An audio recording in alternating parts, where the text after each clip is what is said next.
Magandang araw sa inyong lahat at welcome sa aking channel. Julia Montes at Coco Martin, malapit nang matapos ang pinapagawang dream house.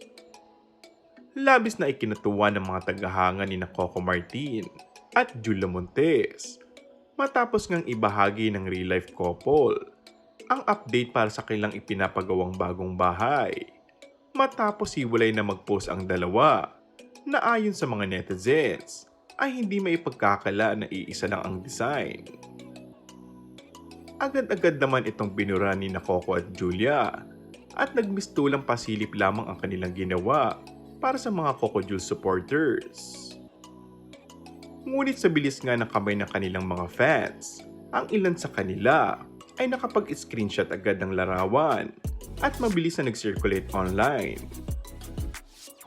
Madami namang netizens ang nagtataka kung para saan ang kanilang binibiling mga bahay dahil hindi malaman kung ano ba talaga ang totoong bahay ng mga ito. Ayon kay Coco Martin, nung magsimula siyang kumita, ay talagang pagbili ng properties ang kanyang top priority. Sa kadahilan ng gusto nitong mabigyan ng sariling bahay ang kanyang pamilya at mga kapatid na sa kasalukuyan nga ay natupad na ng aktor. At ang ilan nga sa mga ito ay investment lamang upang lumago katagalan. Base naman kay Julia Montes, si Coco ang nakapagpa-impluwensya sa kanya upang pasukin ni rin ang mundo ng investments, lalo na sa properties. Na para naman sa aktres, kung sakaling dumating ang araw na matapos na ang kanyang karera sa pag-aartista, ay magandang pinatunguhan ang kanyang kinita.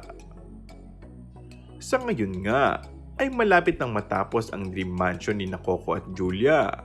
Nagduda ng netizens ay dito na maninirahan ng dalawa kasamang napapabalitang mga anak matapos ang pinaghahandaang kasal na inaasahang magaganap na ngayong taon.